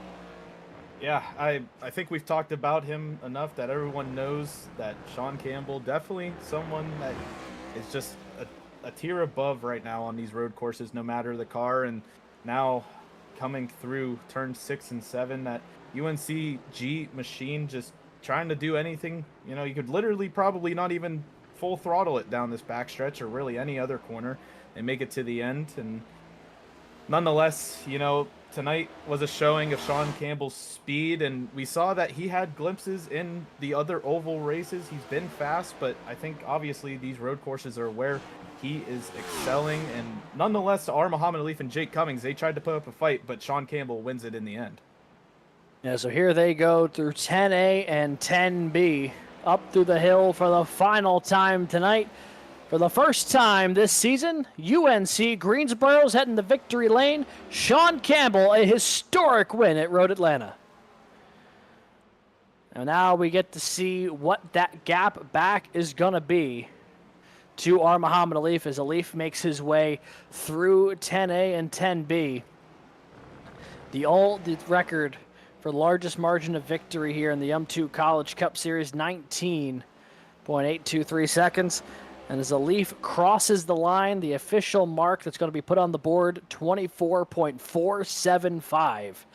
So Sean Campbell, unofficially, the largest margin of victory in a YumTwo College Cup Series race in its over 120 race history. Here goes Clint Halterman. This is the guy who's actively in third place right now, still working his way through 10A, 10B. Only finished with, I believe, 8 cars on the lead lap. As Halterman works his way through the hill here, and he will be the third car on your podium, although it is going to be nearly a full minute adrift from the 9. Other lead lap finishers here tonight will be Jake Cummings, Ricky Paz, Lucas Moody, Aaron Brown, and Reese Bayham. As Sean Campbell burning it down through the grass behind turn 1. I can tell if that was a heart or a pretzel you put in the dirt, but nonetheless, there was some sort of art.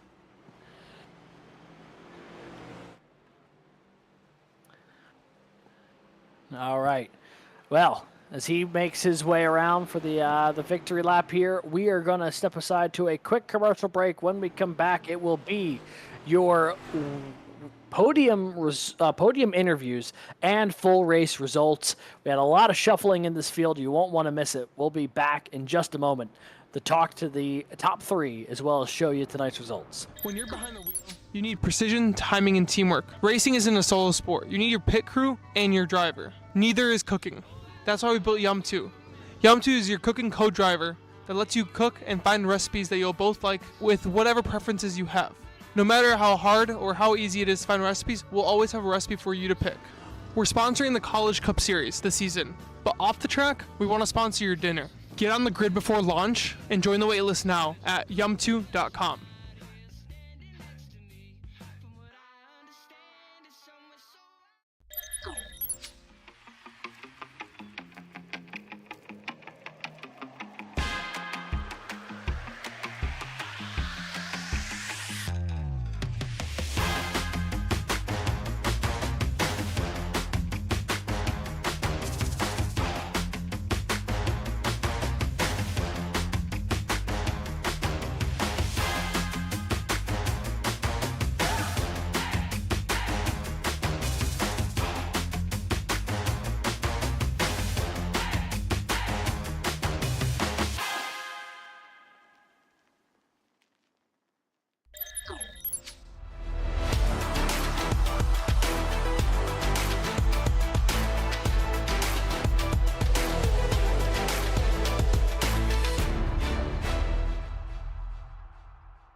We are back, folks, after what has been an absolutely wild race at Road Atlanta, a historic victory here tonight for Sean Campbell. We're going to be joined by him now. We'll bring him in.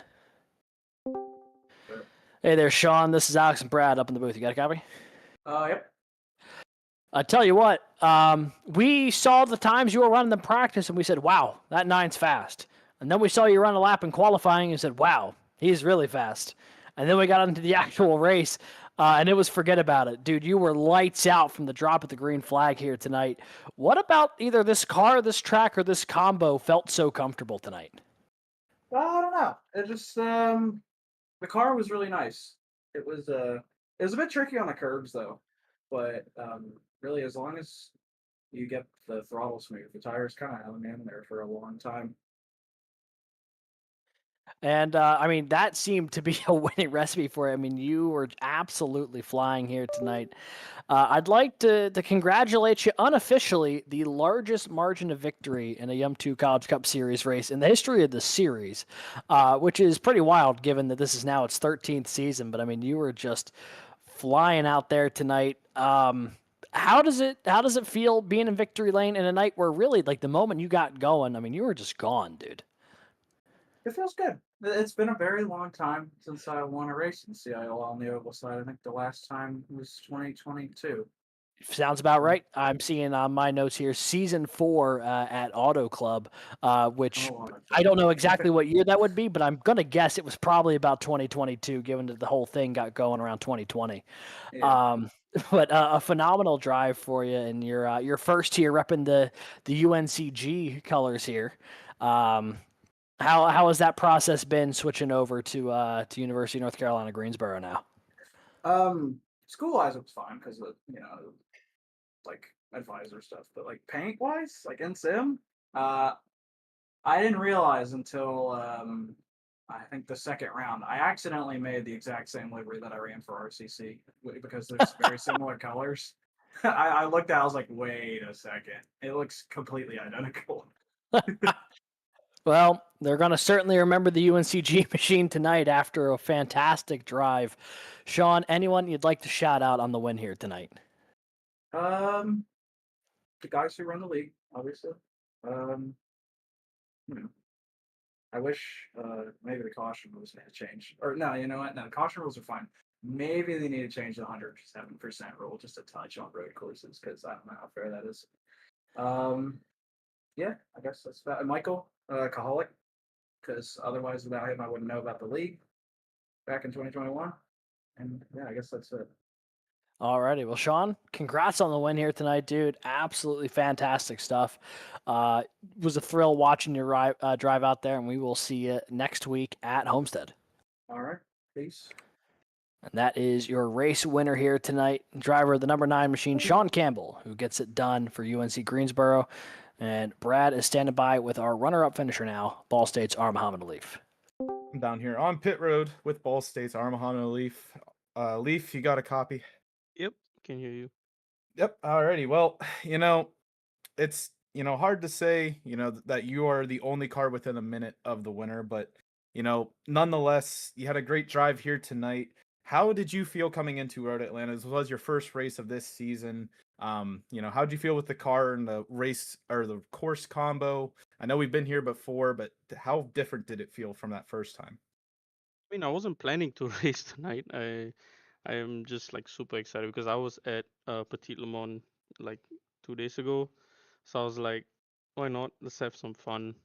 Yeah, I wasn't planning to race tonight, but yeah, it was a good fun, good time. Very sweaty, but yeah. I was gonna say, regardless, if Sean wasn't here tonight, you would have set the record for largest gap in a win because you were still 38 seconds ahead of Clint. So through that whole, mental strain of just not being around anyone really that was for position, was there like, racing the lap cars keep you interested in the whole race, or was there something going through your mind the whole race, or was it just trying to figure out how to get up to Sean? Yeah, I think I was just trying to try to catch Sean as much as I could. I know that he's got like 9,000 rating and is a pro driver, so yeah, coming into this, I was just trying to see what I can learn, and then just kind of put myself up with the best on the game. So yeah, just trying to find what I'm lacking, which I'm found today, and yeah, just keep learning. I think that was my goal for today. Obviously the goal was to win, but the goal number 2 was to learn. If I didn't win, because I think by losing, I mean, I'm the first of the losers for tonight, so by losing, you kind of learn the most. So yeah.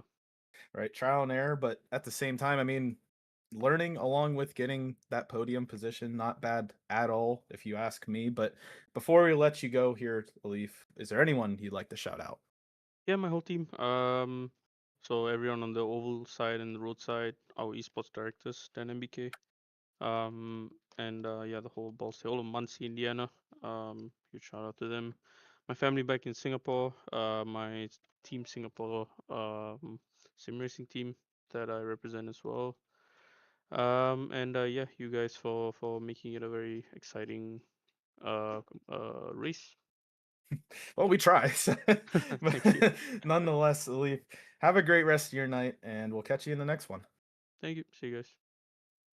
And that was your second place finisher, our Muhammad Alif from Ball State University. We're going to throw it back up to the booth with our third place finisher, and Alex.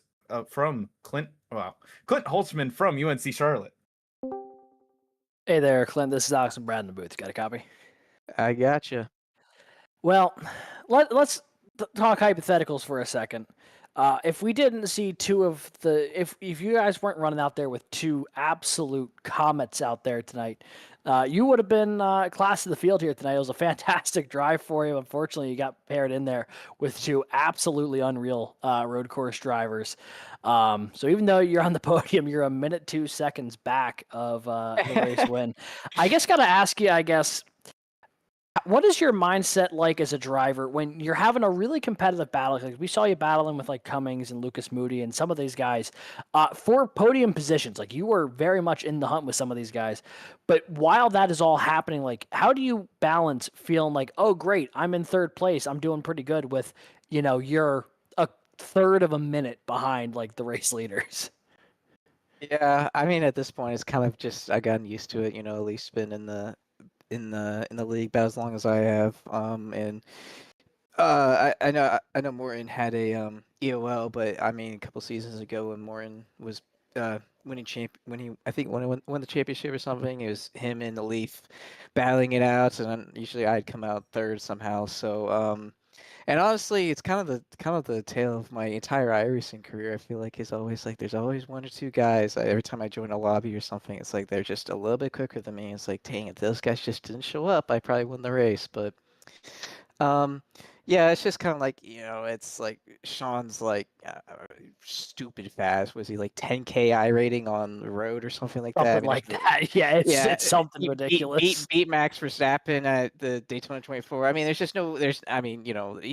in a completely other zip code, and we know Leaf's been lights out fast for as long as he's been racing. So honestly, it's kind of just a thing like, well, maybe a lap car can get in there and spice things up. I know Leaf Chicago last year had to start from the back, and then honestly probably would have maybe even still won the race, but he got in a crash or something. So it's honestly just like, dang, I wish they would have some trouble or maybe, not show up so I could have a chance to win, but it kind of is what it is at this point. I kind of know where I fall in the grid. I feel like I'm right there or thereabouts with the best of the rest, and then those guys are just at might as well be a different class. They're so far ahead. Yeah, it is. It is pretty wild. But I mean, to the exact point you made, I mean, you had a phenomenal drive tonight, especially pitting a little early on that pit cycle compared to some of the folks you were battling with. Had some of the oldest tires really in the top 10. Was the plan to kind of try to undercut the field a little bit and get back out there, or was that just when it made sense to come down pit road with as far as traffic was setting up? Yeah, that's what I was kind of thinking about pitting. My plan was to pit around halfway and then maybe try to undercut that by a lap or two, because my thought was a lot of people would pit around halfway, but I think a good chunk of the field actually went out longer. I know Sean and Leaf and Jake went much longer than I did, and that really got spurred on because I was battling Jake really hard, and then coming out turn to 5. Like a lot of the times we get right behind a car going into turn 5, you just like are completely unsighted there. It's a really big disadvantage. So I completely just lost where I was and had a moment where I almost hit the wall and lost like a second or two to Jake, and then Lucas got by me. So I was like, okay, I made that mistake. I'm just gonna go ahead and pit now. And I felt pretty good about managing my tires. That was kind of like my main goal the entire time during that second stint, was just making sure to keep the tires on it. And even there in that first stint, I think I did a pretty decent job. My lap times were still in the low 22s. So yeah, I wanted to get that undercut because I figured the first couple of laps at least I could pump in some quick laps and try to jump Jake really, because I knew Jake's such a hard guy to pass, and it's hard to pass at this track, and he's a hard guy to pass in. So I was just kind of trying to look for any advantage I could, and yeah, that was just kind of, I just wanted to make sure I got that. I wanted to get that undercut because I thought I'd make the tires last and just get the jump on them. Well, it certainly worked out for you because you held on to that spot. Bring it home third for the podium finish here tonight. And Clint, anyone you'd like to shout out on tonight's podium run at Road Atlanta?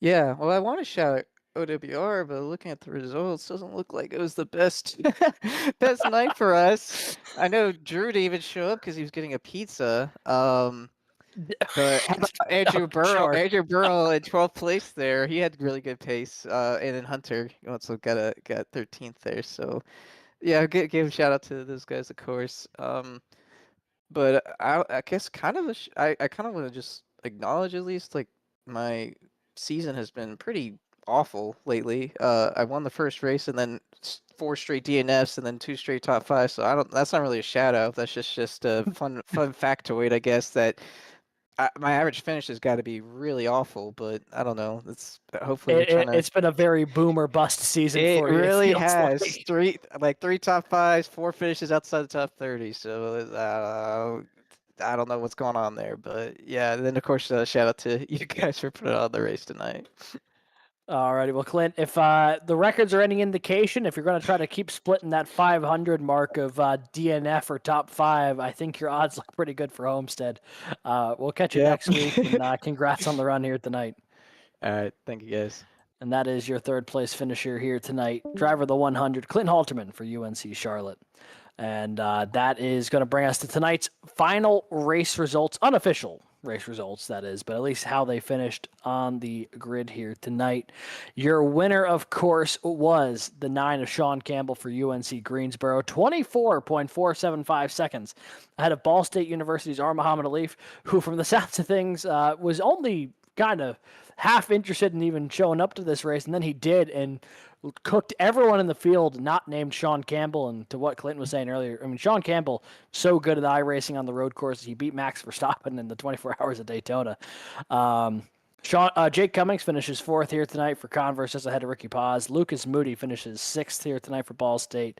Aaron Brown 7th. Reese Bayham in 8th. Maverick Davis, Ben Fior rounds out your top 10, and everyone else from here on out 1 or more laps down, Brad. Yeah, it's definitely one of those nights for all these drivers. And 11th, we have Ball State's Daniel Nanny, and like Clint said, the Clemson teammates finishing 12th and 3rd of Andrew Burrell, Hunter Hidesti. Kelton Quick finishes 14th. Austin DeLong from Penn Tech finishes 15th. Connor Zabosian, I mean, despite finishing 16th, 3rd, 35th, so up 19 positions to that 16th position, which first car 2 laps down.